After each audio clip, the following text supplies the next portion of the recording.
Dreyfus Lopes ministrando a palavra de Deus.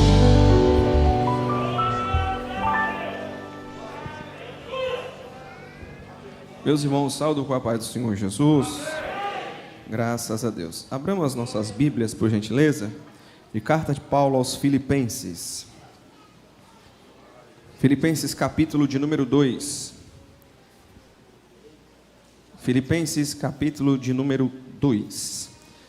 Glória seja dada ao Senhor para todo sempre. Ao Senhor Jesus tributamos toda honra, toda glória, majestade e louvor e domínio e ação de graça. A Ele o amém. Filipenses capítulo 2, versículo 5, quem achou diga amém. De sorte que haja em vós o mesmo sentimento que houve também em Cristo Jesus, que sendo em forma de Deus não teve por usurpação ser igual a Deus, mas aniquilou-se a si mesmo, tomando a forma de servo, fazendo-se semelhante aos homens, e achado na forma de homem, humilhou-se a si mesmo, e sendo obediente até a morte e morte de cruz, pelo que também Deus o exaltou soberanamente, e lhe deu um nome que é sobre todo o nome. Para quê? Para que ao nome de Jesus se dobre todo o joelho dos que estão nos céus, na terra e debaixo da terra, e toda língua confesse que Jesus Cristo é o Senhor, para a glória de Deus Pai. Aqui em Filipenses capítulo 2, esse é um hinário que a igreja cantava, e a igreja cantava a respeito daquilo que Cristo ele realizou, até porque a igreja ela pertence a Jesus Cristo. Jesus é aquele que nos gerou no Calvário, e sendo gerados por Deus, nós temos que prestar conta daquele que nos gerou. Assim como um pai, ele vai querer que seu filho preste conta, assim Deus o fez. Só que essa prestação de contas, ela veio em Cristo Jesus.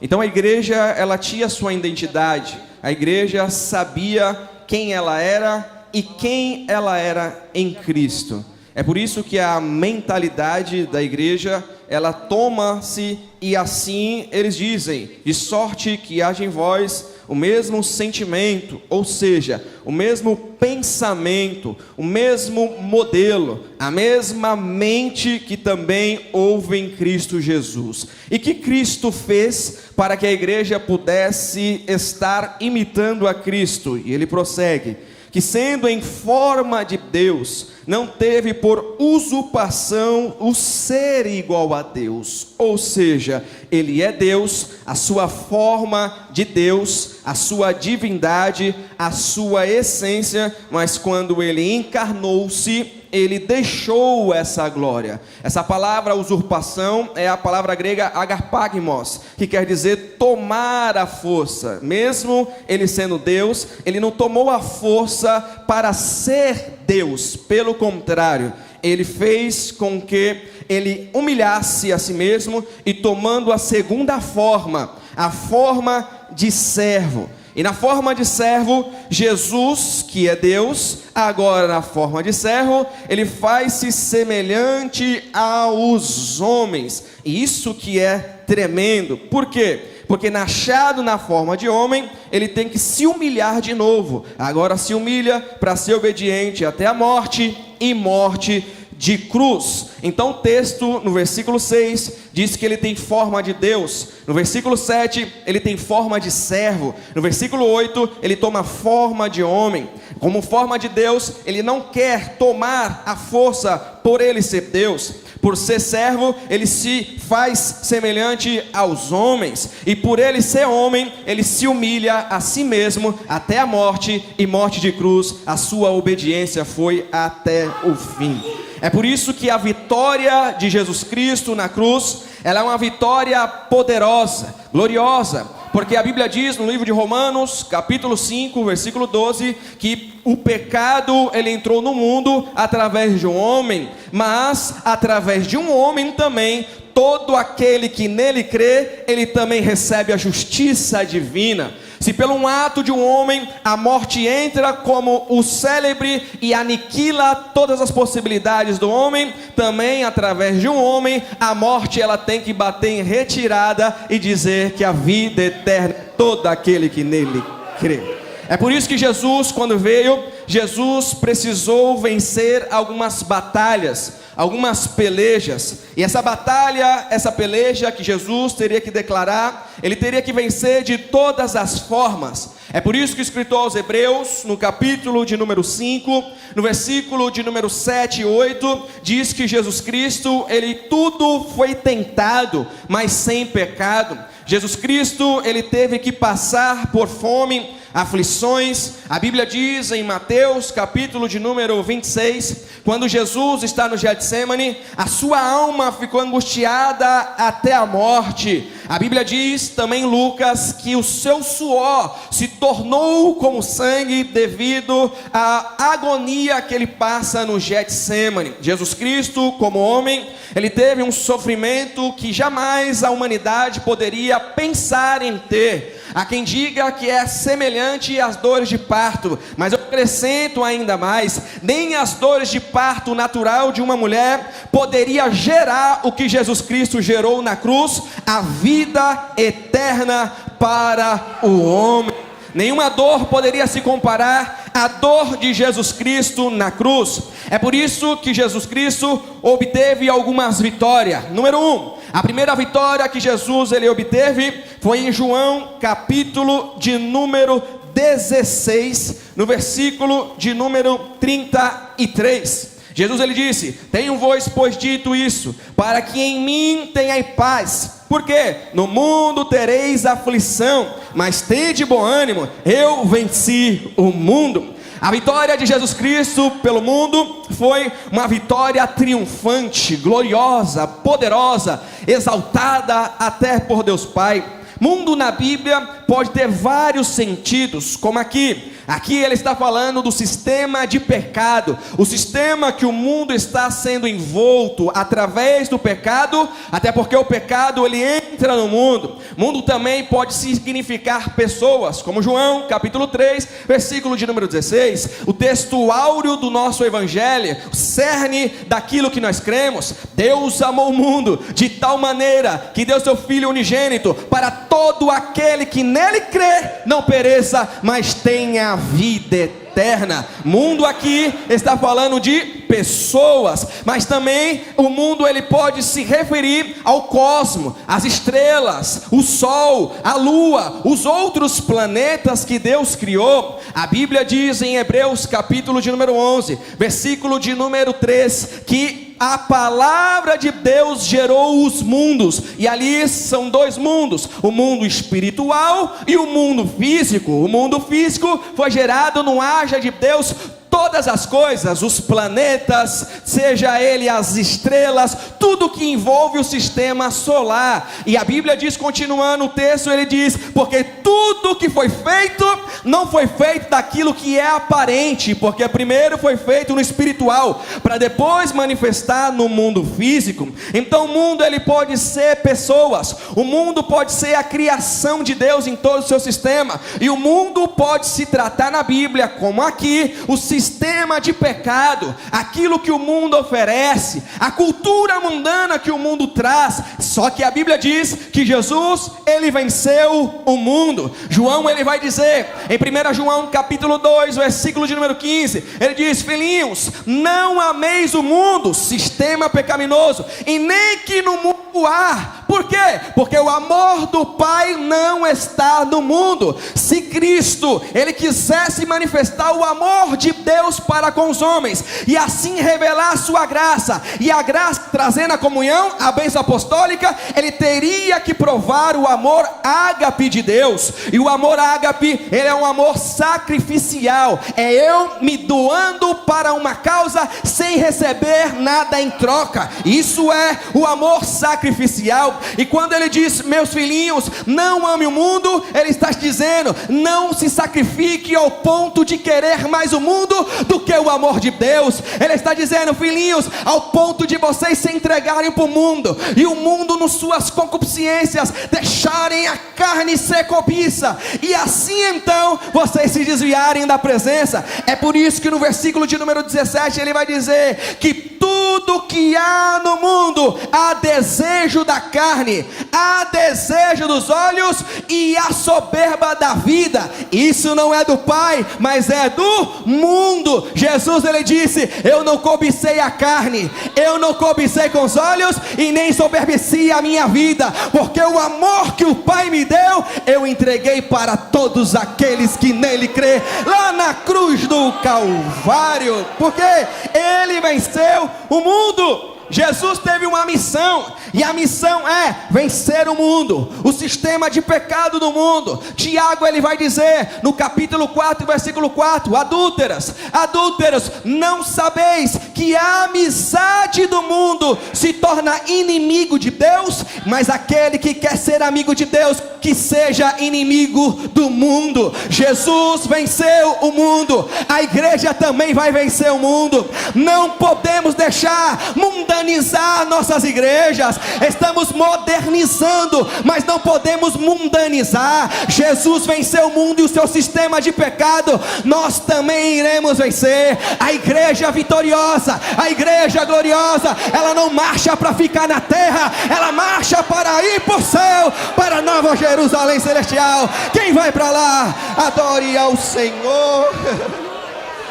A igreja está caminhando os passos largos para ir para o inferno. Por quê, pastor? Por causa que nós queremos o mundo, queremos cobiçar o mundo, queremos copiar o mundo, queremos fazer um par com o mundo e estar de aliançado com o mundo. Mas Jesus, ele disse, eu venci o mundo, não fiz aliança com o mundo, não pratiquei coisas do mundo, e vocês devem fazer também. Aleluia. João, está na Bíblia, tá? João capítulo de número 15, versículo de número 18. Se o mundo vos aborrece, sabeis que primeiro do que a vós me aborreceu a mim. Como é que pode eu ser igreja e o mundo gostar de mim? Como pode eu ser igreja e o mundo achar bom? A igreja é legal, é um centro de conveniência, estamos num palco e todo mundo está dançando, se divertindo. Não, a igreja vai na contramão do mundo, pecado continua sendo pecado, a igreja, ela segue caminhando.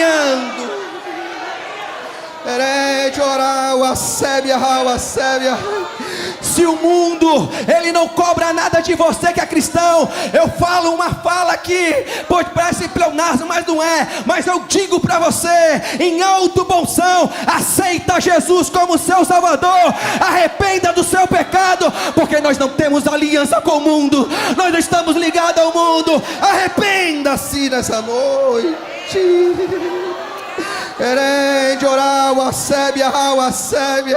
E ele diz, se vós fosseis do mundo, o mundo amaria o que era seu, mas porque não sois do mundo, antes eu vos escolhi do mundo, por isso é que o mundo vos aborrece. Porque se fosse para a gente ficar igual ao mundo, nós ficava lá, permaneceríamos lá. E o que adianta vir do mundo para cá e continuar com a mesma mentalidade do mundo? Continuar trapaceando, continuar mentindo, continuar se prostituindo, continuar traindo a esposa, traindo o esposo. Isso é prática do mundo que tem várias mulheres. Jesus não é polígamo, Jesus só tem uma esposa, lavada no sangue de Jesus. Respeita.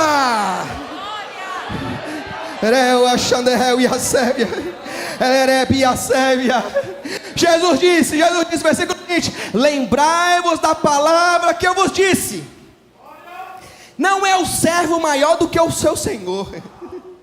Se a mim me perseguiram, também perseguirão a vós. Tem gente que quer servir o evangelho tomando uma água de coco, colocando uma rede e dizer: vou esperar Jesus voltar. Espera mesmo, porque na sua acomodidade ficará para o anticristo, porque nós não temos pacto com o mundo, nós não estamos aliançados com o mundo. Deus só é santo porque Ele é separado dos outros deuses. A igreja só é santa porque ela é separada das falsas igrejas. Nós somos santos porque somos separados do mundo. Se for para ser igual, é melhor ficar lá. Mas se vier para o outro lado, atravessar o Jordão, tem que se arrepender dos pecados, tem que mudar. Nós não vamos mudar por causa de meia dúzia de mundano que quer vir de lá para cá para mudar. Não, seguimos caminhando, seguimos avante. A igreja não vai parar e não parou. A igreja do Senhor Jesus Cristo. Era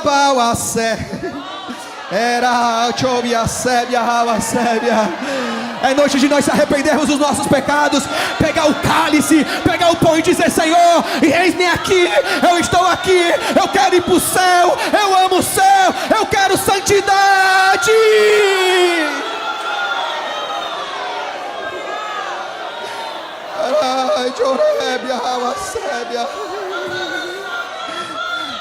Assim diz o Senhor: o machado está posto na raiz da árvore, ou gera fruto, ou vai ser cortado.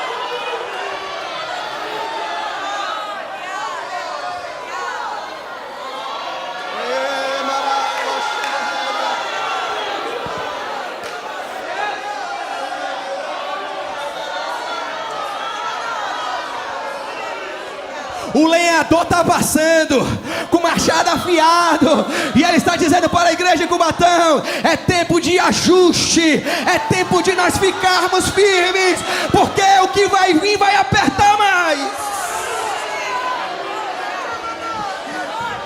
E Jesus disse, João 17,14: eu dei-lhes a tua palavra, e o mundo os odiou, porque não são do mundo, assim como eu não sou do mundo. Se você tem a palavra de Deus e concorda com as práticas mundanas, sinto muito te dizer, precisa aceitar Jesus como seu Salvador. Aqui não é centro de conveniência, porque a palavra que Ele me deu é para confrontar. Como eu vou aceitar, irmãos? Como? Quer empurrar de igual abaixo a igreja e quer engolir o pecado. Querem colocar o homossexualismo de igual abaixo. Aí bloqueia as nossas redes sociais. Vai chegar esse dia, ouça, marca 10 de julho de 2021, às 7h02. Vai chegar esse dia que a igreja não vai conseguir mais acessar as redes sociais. E sabe o que vai acontecer? Vamos voltar para as praças, vamos voltar para a feira, vamos voltar ao evangelismo 1 a 1, porque a igreja cresceu, irmão. Nós somos a Assembleia de Deus, crescemos no poder, na oração, no jejum. O paralítico levantava. A Assembleia de Deus não mudou, o Deus da Assembleia de Deus não mudou. Então o que está acontecendo? O poder vai voltar para os nossos cultos. Eu profetizo nessa noite o espírito de poder, a palavra de poder, e o Deus de poder há de manifestará na sua igreja nesses últimos dias na terra. Nós estamos caminhando, vencendo o mundo. Eu venci o mundo, você vai vencer o mundo.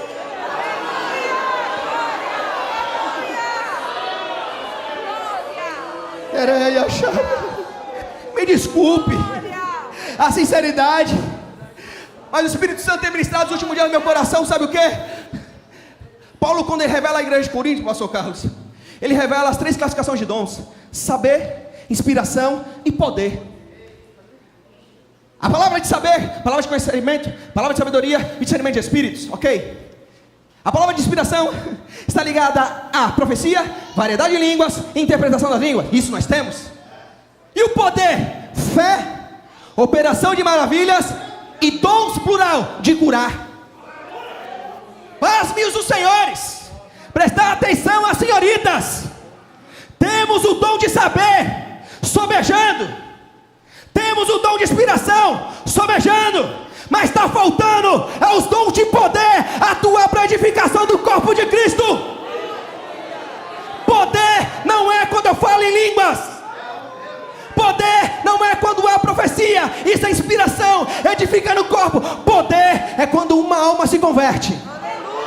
Poder é quando o paralítico levanta da cadeira de roda. Poder é quando o surdo abre a sua audição, o mundo fala. Poder é quando o morto ressuscita. Quem não tem olho nasce olho. Isso é o poder de Deus. Eu quero profetizar aqui nessa noite. Vai voltar. Vai voltar.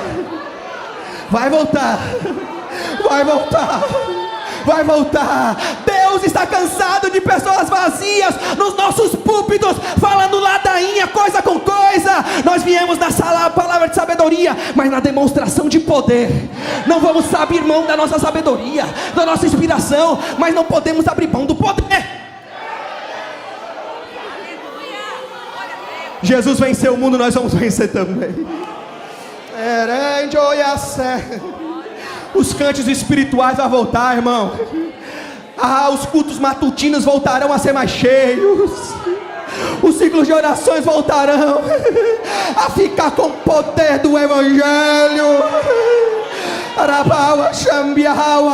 Deus restaurará essa nação. Deus restaurará Cubatão. Deus restaurará o Brasil. Não ficará assim. E quem quiser participar, aproveita que está passando, porque depois que passar não tem como pegar andando. Aproveita agora para se arrepender, para orar, para ler a palavra, para se encher do Espírito. Era Yasheb Yahawas. Era o Aseb Yahawas. Enjoreb Yahawas.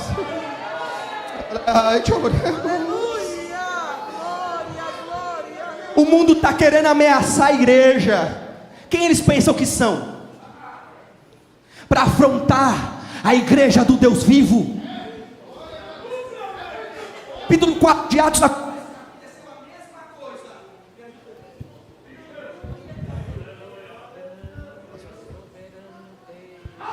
Som. Não se preocupa não, irmão, vou entregar. Capítulo 4 de Atos. Tudo isso aconteceu no capítulo 4 de Atos, porque eles tinham feito o paralítico andar lá na cadeira, na porta. Então era paralítico de nascença. E já era quase 40 anos que ele está lá, aquele negócio todo. E aí quando eles viram que ele entrou no templo com a sua própria perna, porque não podia, aí eles ficaram bravos.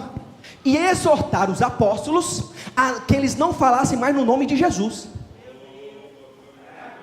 Agora olha para cá. Quem é o mundo? Quem é o sistema de pecado para falar que a gente não pode falar no nome de Jesus? Que prenda! Que tire as redes sociais. Que faça o que ele diz que deve fazer. Porque ninguém vai calar a boca da igreja. Vou repetir de novo. Ninguém vai calar a voz da igreja profética no Brasil. Por que não, pastor? Porque quando eles saíram dali, meu Deus, eles foram para onde? Para a oração. É o que está faltando em alguns engravatadinhos, bonitinho, que tem a Bíblia slim, e é tão slim quanto o conhecimento dele. Parece crente 007, nem parece que é crente. E o que eles fizeram? Versículo 29. Agora pois, ó Senhor, olha para as tuas ameaças e concede aos teus servos que falem com toda ousadia a tua palavra. Em outra tradução pode estar intrepidez, em outra tradução pode estar coragem. É o que está faltando no dia de hoje, macho. Porque tem crente que é macho para bater na esposa, mas na hora de afrontar, de pegar a palavra e falar: aqui não, Satanás, aqui não. Tem irmã que ela é corajosa para afrontar a liderança, Mas quando Satanás se mete lá, ela foge, ela corre. O demônio se manifesta, vai para o banheiro, vai beber água. Deus está dizendo: ousadia para pregar a palavra, coragem para pregar a palavra. Receba essa ousadia, receba essa ousadia, receba essa ousadia. Não vai calar, não vai calar. A igreja não está amordaçada.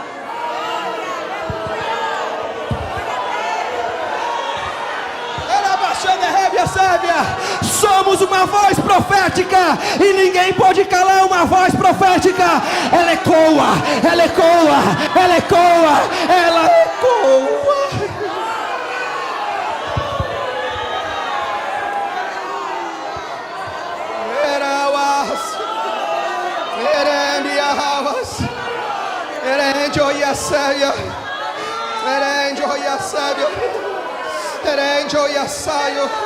Elerebawa Shandereuias, Eleregia Suyarabawa, Elereka Suyarahawa Se, Erigia Suyaragaiwa Seu e a Kawa Lebawa Siaraga, Elegia Seria Lariobahawa Sevia. Receba esse espírito de ousadia. Deus não nos deu um espírito de temor, um espírito frouxo, fraco. O espírito é de coragem. É de coragem. E a gente não precisa de muito não, viu? Só basta 300. Com coragem, com cante, com buzina e com a tocha acesa.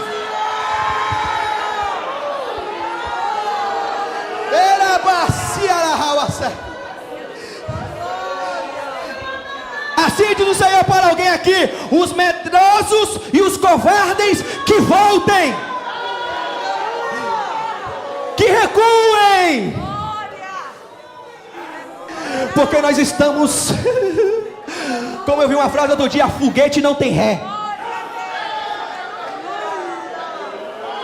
E para que ousadia, pastor? Versículo 30 de Atos 4: enquanto estendes as mãos para curar e fazer sinais, prodígios em nome do teu Filho Santo. Então para que serve a ousadia? É para curar? É para fazer sinais? E para fazer prodígios? Quando estender as mãos. Pedro pregou na casa do Cornélio, ele não colocou a mão na cabeça de ninguém, porque não precisou. Paulo colocou a mão na cabeça, em posição de mãos, daqueles 12 em Atos 19. Mas Pedro, na pregação da palavra, na mensagem do Evangelho, o Espírito Santo caiu sobre eles, irmãos. E eles foram cheios do Espírito Santo e começavam a falar línguas, magnificando o nome do Senhor. E daqui a pouco, os judeus que achavam que era só para eles: como pode isso? O Espírito Santo não é exclusivo de um povo. Ele é Deus. E Deus não é exclusivo de um povo. Deus é das nações.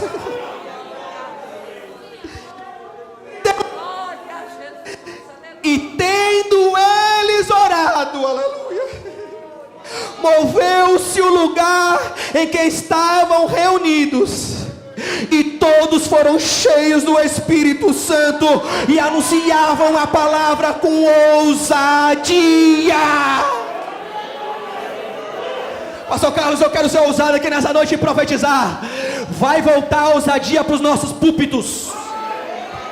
Os pregadores, pastores, seja setorial, seja pastor local, vai voltar com a palavra de ousadia no púlpito. Vai parar de transferir responsabilidade para a sede. Vai voltar e vai profetizar, porque a casa está sendo colocada em ordem hoje. O altar está sendo levantado. Vamos lavrar pedra.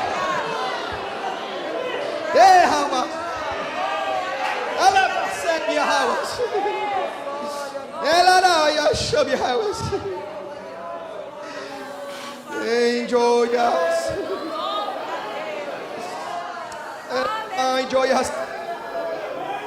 Deixa eu continuar, irmãos.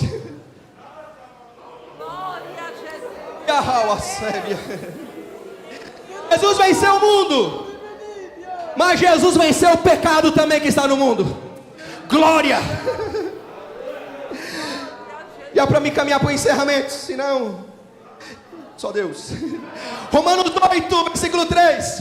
Porquanto que era impossível a lei, visto que estava enferma pela carne, Deus, aleluia, enviando o seu Filho na semelhança da carne do pecado, pelo pecado, condenou o pecado na carne. Você não entendeu, eu vou te explicar. 2 Coríntios, capítulo de número 5, ele diz lá, 2 Coríntios capítulo 5, versículo 21, é que não conheceu o pecado, o fez pecado por nós, para que nele fôssemos feito justiça de Deus. Então quando Jesus encarna na semelhança da carne do pecado, número 1, ele não conhece o pecado. Número 2, 1 Pedro, capítulo de número 2, 1 Pedro, capítulo de número 2, 21 e 22. Porque para isso sois chamado, pois também Cristo padeceu por nós, deixando-nos o exemplo, para que sigais as suas pisadas, o qual, aleluia, não cometeu pecado, nem na sua boca se achou engano. Jesus veio na semelhança da carne do pecado, mas sem conhecer o pecado e sem cometer o pecado. Terceira coisa que Jesus fez, 1 João, capítulo de número 3, versículo de número 4, está escrito: qualquer que comete o pecado, também comete iniquidade. Por quê? Porque o pecado é iniquidade. Olha o versículo de número 5, bem sabeis que ele se manifestou para tirar os nossos pecados, e nele não há pecado. Então Jesus não conheceu o pecado, Jesus não cometeu pecado, e aqui ele está dizendo que em Jesus não há pecado, porque ele é santo. E santo não é qualidade de quem é, santo é a essência de quem faz. Então eu não sou santo por aquilo que eu digo, eu sou santo por aquilo que eu faço. Então eu não sou santo por aquilo que os outros acham que eu sou santo por aquilo que as pessoas me veem em oculto fazendo. Porque ser santo na frente de todo mundo é, mas quando tu está sozinho no quarto, mas quando não tem ninguém na tua casa, só está você e o WhatsApp, só está você e a internet, você e a página do privado, que depois apaga e ninguém consegue ver nada. Quem é você em oculto? Carisma é o que os homens enxergam de você em público, caráter é o que Deus vê quando você está sozinho. Carisma qualquer um pode ter, agora caráter, ele é revelado com a porta trancada no quarto. Carisma, qualquer um habilidoso pega o microfone, faz o povo chorar, mesmo não tendo graça nenhuma pela sua habilidade. Caráter é quando o pranto do Espírito Santo age no coração da igreja, e a igreja sabe que é o Espírito Santo que está falando. Porque carisma e caráter são totalmente diferentes. Carisma você pode até ter dom, como nosso pastor nos ensinou terça-feira aqui, mas caráter é fruto do Espírito. Por isso que Jesus tinha dom, mas Jesus tinha caráter. O que ele era na rua, na sinagoga, ele era em casa com Maria, ele era em casa com José, porque sendo Deus, a Bíblia diz, ele era-lhes sujeito. E está cheio de adolescente rebelde, que o pai não coloca ordem, tudo frouxo, deixa fazer o que quer. E eu vou mais, tem pai de jovem adolescente fazendo a sua casa de motel, porque é melhor fazer aqui na minha frente do que fazer lugar escondido. Vai você e teu filho para o inferno. Arrepende-se nessa noite e deixa o pecado.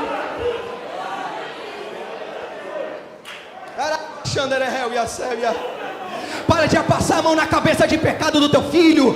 Você está condenando ele para o inferno. O proverbista, ele disse: a vara que corrige o teu filho livra a alma dele do inferno. Então usa a autoridade que Deus te deu.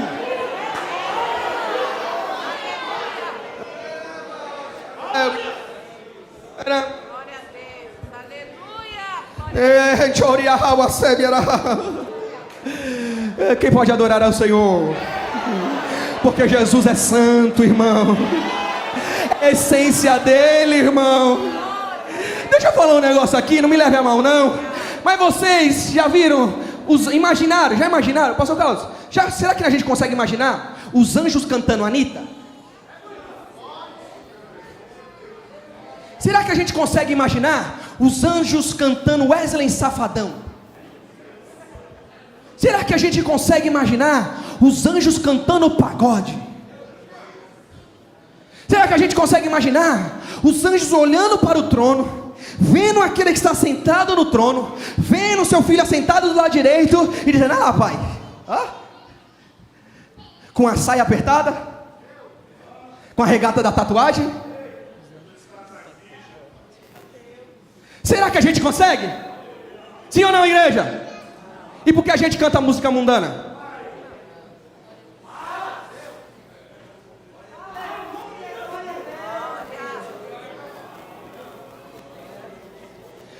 Porque se nós que somos igreja consideramos santo, igreja, santidade, quem faz parte nela também tem que andar em santidade. Agora imagine nós chegar no céu, tem um pancadão lá. Combina com o céu? E por que você deixa seu filho ouvir? E por que você deixa os jovens ser influenciados pela satânica, maligna? E eu vou ler na Bíblia, Jesus. Hebreus capítulo 13. Vou encerrar, tá, pastor? Hebreus 13, 15. Hebreus 13, 15. Portanto, ofereçamos sempre por Ele a Deus sacrifício de louvor, isto é, o fruto dos lábios que confessa o seu nome. Com todo respeito aos que louvam, tá certo? Mas louvor que não confessa o nome de Jesus não é louvor, é música mundana. Você não veio aqui para louvar para você mesmo, porque você está triste. Você veio aqui para adorar aquele que vive e reina para todos sempre. Eu não vim aqui porque eu estou triste, sentimental, e eu vou louvar para mim mesmo. Não, eu vim para adorar a Deus. Irmãos, eu fui criado no Evangelho, e minha mãe arrastava eu e meu irmão para debaixo dos bancos nas vigílias, e os crentes pentecostal batendo no banco, e a gente acorda, não acorda, e aquele negócio todo, e o fogo pegando a vigília toda, e nós estávamos lá, crescemos debaixo do fogo. E nem por isso eu não fui para o caminho do Senhor. Porque tem crente que não traz o filho para a igreja porque aí dá muito trabalho. Ah, meu Deus do céu. É melhor te dar trabalho aqui, que você consegue controlar ele, do que te dar trabalho no mundo e depois roubar tudo dentro da sua casa porque está viciado em droga. Depois te dar uma surra e ficar todo roxa. É melhor você corrigir ele agora, enquanto há tempo. Depois ele vai bater na tua cara. Acorda, igreja, estamos caminhando para o céu. Jesus não tem pecado. Quantos creem na palavra de Deus? Então louvor tem que confessar o nome de Jesus. Se não confessar, não é louvor. Não é, nunca foi e nunca será. E por que não, pastor? Porque está na Bíblia. Salmo de número 22. Oh, glória. Salmo de número 22. Irmão, todo mundo fala esse texto incompleto. Deus habita no meio do quê? Deus habita no meio do quê? E o restante? Ninguém sabe por quê? Porque só ouvem falar, nunca leram. Salmo 22, 3. Porém tu, aleluia, és santo, que habita entre os louvores de Israel. Deus, Salmos, é o inário de Israel. Faça uma pergunta: Deus está no louvor do Brasil?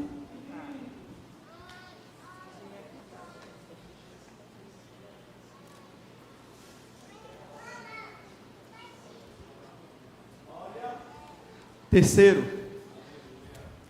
Jesus venceu o pecado. Jesus venceu. Agora Ele vai vencer a lei. Nós amamos a Tua palavra, Senhor. Irmãos, quando eu comecei a pregar, eu esquecia tudo aquilo que eu estou falando, eu esquecia. E a igreja ficava olhando para minha cara. E um dia eu busquei o Senhor e falei que nunca mais ia acontecer isso. Eu nunca mais ia esquecer a palavra de Deus. Por isso que eu decoro fácil, porque ela está no meu coração. Pode tirar a Bíblia, pode tirar o papel. Ela está aqui, ó. Aleluia. Porque se um dia houver perseguição, não vai ser a Bíblia que vai faltar. Porque ela está guardada na tauba do meu coração. E a gente não lê a Bíblia para pregar. A gente lê a Bíblia para ficar crente. A pregação é consequência de uma vida com Deus. Púlpito não é nada. Sem púlpito a gente tem que ficar crente do mesmo jeito. Sem microfone tem que ficar crente do mesmo jeito. Por quê? Porque Jesus venceu o culto.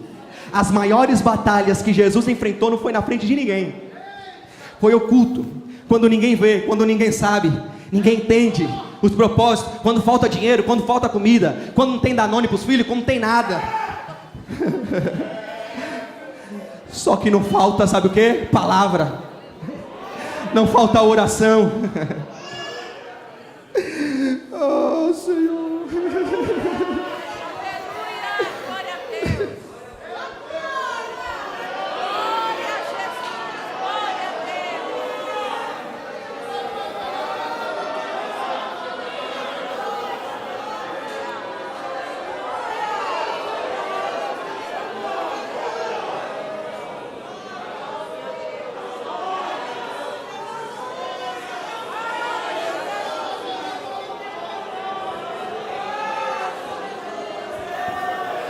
Senhor, perdoa o pecado da nossa nação, Senhor. Perdoa o pecado do nosso povo, Deus. Olha para nós mais uma vez, Senhor. Não remova o nosso castiçal, Senhor. Nós queremos a unção do Espírito, Senhor. Nós queremos a Tua palavra, Deus. Faz de novo. Faz de novo, Senhor. Não deixe a palavra faltar no nosso culto. Instrui os jovens, Senhor, os adolescentes, Senhor Deus. Senhor, ensina o teu povo a te amar acima de todas as coisas. Ensina o que é evangelho, Senhor. A mensagem da cruz, o poder do sangue de Jesus, Senhor.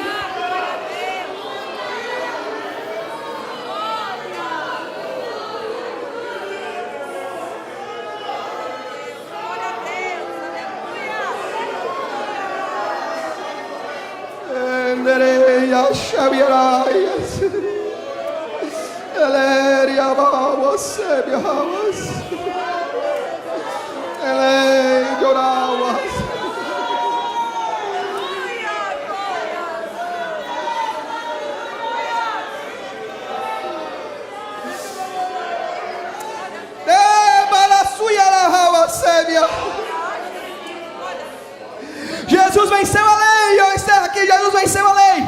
E para Jesus vencer a lei, ele não podia pecar. Por quê? Porque a lei revela o pecado. É a lei ruim? Não. Romanos capítulo de número 7, versículo de número 12. Assim a lei é santa, e o mandamento é santo, justo e bom. Então, para que a lei? Vamos ler, para que a lei? Romanos capítulo 3, versículo de número 20. Por isso nenhuma carne será justificada diante das obras pela lei, porque pela lei vem o conhecimento do pecado. Então a lei trazia o pecado para perto, porque a condenação maior de Deus foi a morte. Então o homem vivia 900 anos, com Matusalém 969 anos, e ele vivia, porque a morte estava longe dele. Então a lei trouxe a morte para perto para revelar o seu pecado. Tá certo? Isso está em Romanos 7, capítulo 7, é a doutrina, base da nossa fé. 7, ó. E que diremos, pois? É a lei pecado? De modo nenhum. Mas eu não conheci o pecado, senão pela lei. Porque eu não conheceria a concupiscência se a lei não dissesse, não cobiçarás. Porque a lei revela o pecado. Então eles pecavam, e assim então a lei trouxe à tona aquilo para eles. Por isso que Paulo vai dizer basicamente a mesma coisa no livro de Gálatas, capítulo de número 3, versículo de número 19. Logo, para que a lei foi ordenada por causa das transgressões, até que viesse a posteridade, a quem tinha sido a promessa feita, e foi posta pelas mãos dos anjos a um medianeiro. Ou seja, a lei, ela tem que trazer o conhecimento do pecado, ela tem que revelar o pecado, tem que trazer a concupiscência. Então Jesus teve que matar com um tiro só 3 inimigos. Então Jesus pensou, se eu cumprir a lei, eu não peco. Se eu não peco, eu tenho o direito de ressuscitar, porque a lei só podia matar, tá certo? Quem tinha pecado.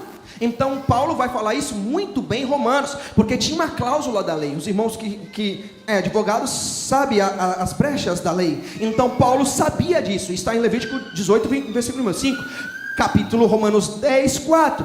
Porque o fim da lei é Cristo, para a justiça de todo aquele que nele crê. O fim aqui não é fim de acabar, de finalizar. Aqui o fim é de finalidade, propósito. Então o propósito para aquilo que a lei foi instituída, Jesus cumpriu. Por isso que nós não precisa guardar o sábado. A gente não precisa usar o kippah, não precisa se transvestir de judeu, porque a autoridade está com o judeu, a autoridade está com a igreja, tá certo? O Espírito Santo não está no judeu, a não ser que ele aceita Jesus como Salvador, mas fora isso, ele não faz parte da igreja. Então aqui a finalidade, ela está em Cristo. Então Cristo, sabendo disso, ele teria então que cumprir. Cumprindo, não pecava, não pecando, morrendo, teria o direito de ressuscitar. E é aqui o X da questão, porque Atos dos Apóstolos, no capítulo de número 2, se você puder abrir, veja comigo, por gentileza, Atos capítulo de número 2, versículo de número 23, Atos capítulo 2, versículo de número 23, olha só que tremendo, que a Bíblia diz: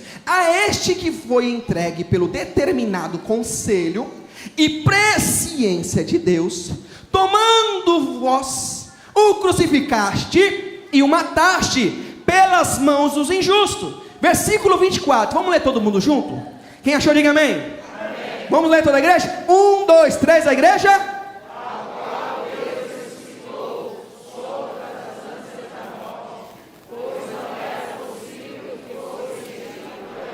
Peraí, como assim?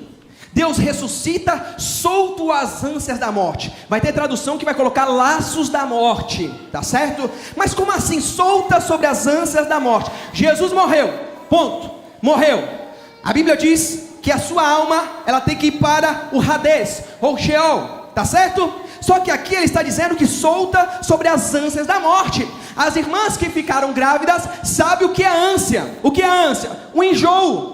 Há alguma coisa que a pessoa come, tá certo? E dá aquele enjoo, dá aquela náuseas. E aqui ele está dizendo justamente isso. Ele está solto sobre o enjoo da morte. Mas como enjoo da morte? Então eu fui estudar o texto e fui analisar algo. A palavra ânsia aqui, essa palavra de ansiar, de nausear, ela significa oudim. Oudim no grego, ela quer dizer com dores de parto. Mas calma aí, a morte tendo dores de parto? Porque ele está dizendo, Deus o ressuscitou quando a morte estava tendo dores de parto. Então a morte teria que dar a luz. A morte estava com ânsia, a morte estava com náuseas, a morte queria colocar para fora. Por 2 ventres, pelo de Maria, ele entra no mundo na sua encarnação. Pelo ventre da sepultura, ele fica só 3 dias. No primeiro dia ela começa a nausear. Ele não pode ficar aqui. Ele não pode ficar aqui. Desde que ele chegou aqui eu estou sentindo algo diferente. Desde que ele chegou aqui está um negócio estranho agora. Está um negócio assim diferente. E no segundo dia ela, olha só, estou nauseando demais. O negócio não tá diferente. Desde que esse homem chegou aqui, eu não consigo ficar normal mais. É um negócio estranho. E no terceiro dia ela falou, eu não aguento mais. Que foi? Vamos colocar ele para fora. Porque o lugar dele não é aqui não.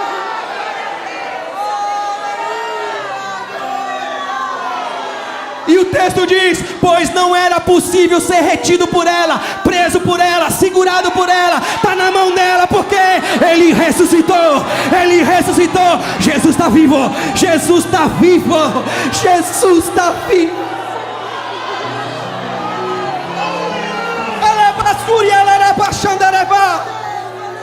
Jesus está vivo.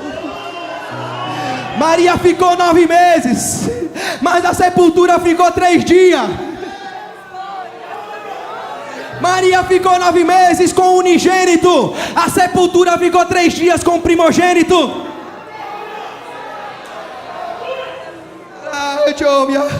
E Ele está vivo.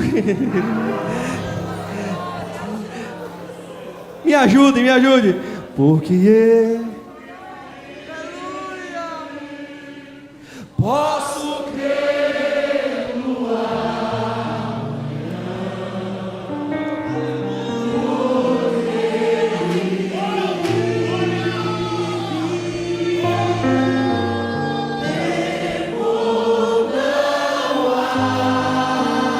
Mas eu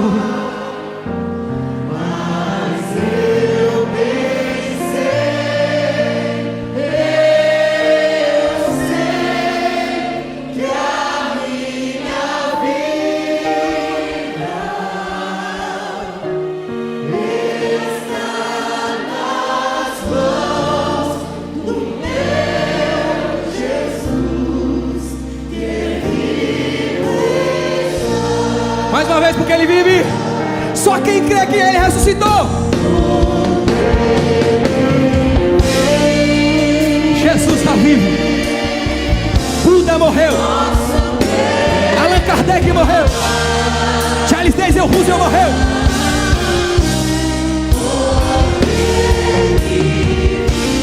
A sepultura está vazia. Se coloque sobre os pés, louvando, adorando ao Senhor. Mas eu vencer. Só quem sabe. Yeah.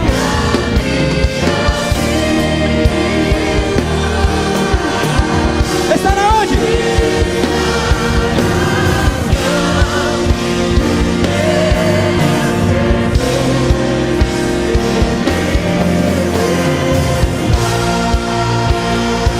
Só abaixa um pouquinho, vamos orar. Abaixa um pouquinho, continue, abaixa. Só um pouquinho baixo. Pai, nós te damos graça, porque nós vamos sair convicto que tu estás vivo, que o Senhor nos exortou, nos consolou e nos edificou, e que tua palavra foi o machado que esmiuçou a penha, foi o machado que cortou os galhos secos. Senhor, foi a água que nutriu a nossa alma e regozijamos no nosso espírito. Foi o calor que nos aqueceu no momento do frio, e foi o refrigério que nos deu quando nós estávamos aquecidos. Ó Deus, é a tua palavra que faz isso, e mais ninguém. Somente a verdade, nada mais do que a verdade, porque contra a verdade, somente a verdade. Abençoa o teu povo, Deus. Sejamos com a consciência tranquila que tu estás vivo e breve virá nos buscar.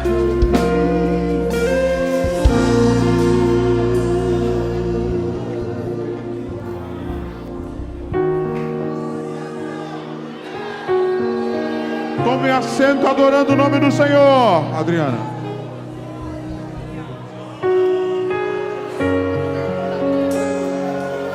Glória a Deus. Abençoe a todos na paz do Senhor.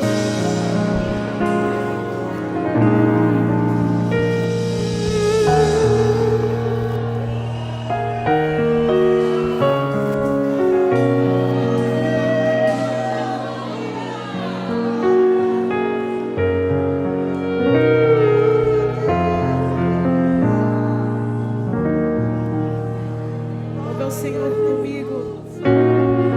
Deus, tu és santo.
de todo louvor. Não sei por que me amaste, e misericórdia por me tiveste, porque sofreu e morreu por mim na cruz do Calvário. Mas dá graça ao Senhor nesta noite. Aleluia! Dou graça, e te dou todo louvor. Maravilhoso, glorioso, Ele é vitorioso, vencedor em tudo, és triunfante, curador, libertador, escudo e defesa, torre forte, amigo em todo tempo, onipotente, onipresente, Ele breve vem.